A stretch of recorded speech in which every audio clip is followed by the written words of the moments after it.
The first animation I'm going to do is going to be the death animation because that's the most complicated. We're going to play an animation where the robot's eyes turn red, shrink, and then this little screen goes off in the middle. After we've done that, we are going to fade the player from the game. And so it's going to be an animation with 2 tracks, okay?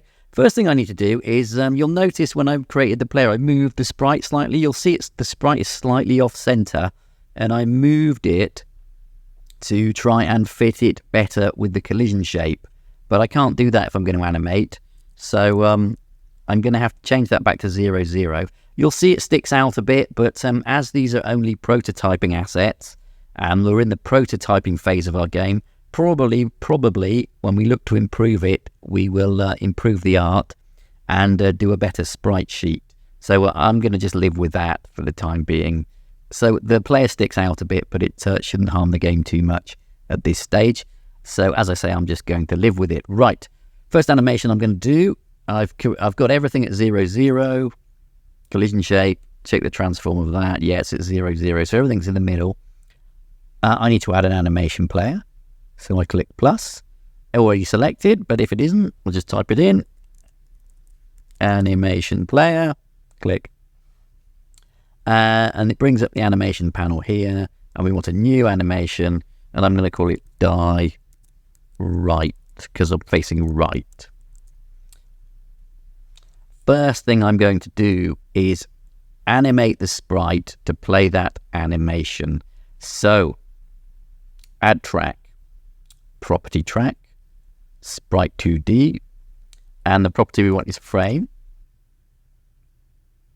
And let's get the playhead at 0, and let's find the frame we want. So we're going to sprite 2D, frame 6, which I think is the start of the death animation.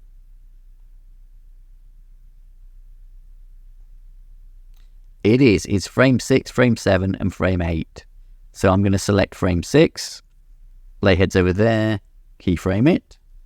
So it advances the playhead and moves it to 0.1 of a second. I'm going to move it to 0.2, so the animation takes a bit longer to play. And if you want a better visibility of this timeline, just move this. I think I've skewed that slightly to the right. You just click and drag, gives you more room between your frames. So we want frame 7 now. Keyframe that. Moves me along 1, but I want to go along 2. So I'll go to 0.4. Move the frame up to frame 8. Keyframe that. That's great. It's actually a 4-frame animation. Good stuff. I did more work than I thought. And we want frame 9, so keyframe that. Awesome. Frame 10 is definitely not part of our death animation. So if I play it now, you'll see our eyes disappear and go to 0. That's excellent. Now I need to fade my character. So I'm going to change the length of the animation to 2 seconds. And I'm going to add another track. Again, a property track, again on the sprite, and I'm going to just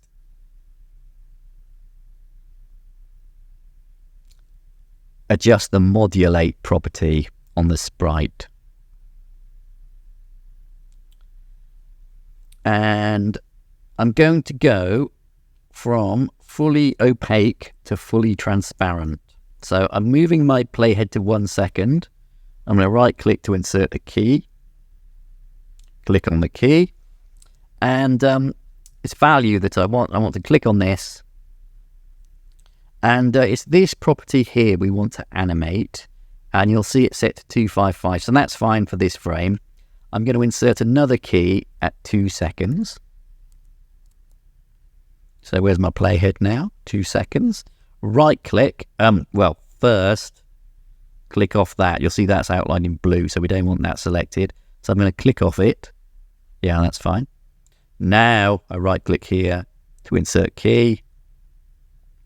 Click on the one I want to change. click on value, and just change the alpha to 0. Okay, and let's see how that looks. So move the playhead back to 0. Click play. The animation plays and the sprite fades. At this point, of course, the player is dead, so we would reload the next scene. But that is our animation done for die right. So we need a new animation called die left. Hopefully you got the hang of that, and if you fancy it, have a go yourself. If not, I'm just going to quickly do die left. So click OK. Die left. So I want to add a track. Remember what it is: property track, sprite, and the property is frame. Let's get the playhead by clicking to 0. I don't know why it's gone 0.7. Playhead to 0. Oh, and it's the wrong property. I've animated the wrong property. Look, it says H frames. So I'll do it again. Click the dustbin to delete it. Property track, sprite 2D, double click, frame. And it's frame I want to select. All right. Control click, insert key. I'm going to go into my sprite by clicking that to go back. And the frame I want is... Let's have a look. It was after jump last time, wasn't it? Yeah, so it's here. So, frame 18, click the key. It advances me to frame 19, but I want to go 2 seconds. So it's 0.2. And it's gone back to 18 again, so I'll just click 19, keyframe it. Move the playhead to 0.4. It hasn't advanced the slide, so hasn't advanced the sprite, so I will go to frame 20, keyframe it, and 0.6, move it up to frame 21, keyframe that. Excellent. Change the timing of the animation to 2 seconds and move the playhead to 1 second. Add a track, property track, sprite 2D, and we want modulate. Playhead's at 1 second, control click, insert key, click on the key, value is okay. Now move the playhead to 2 seconds.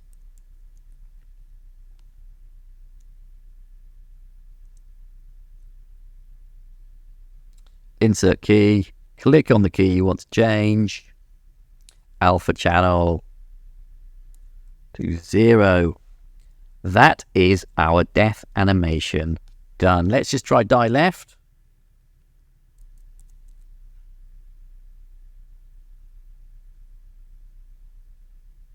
Not bad.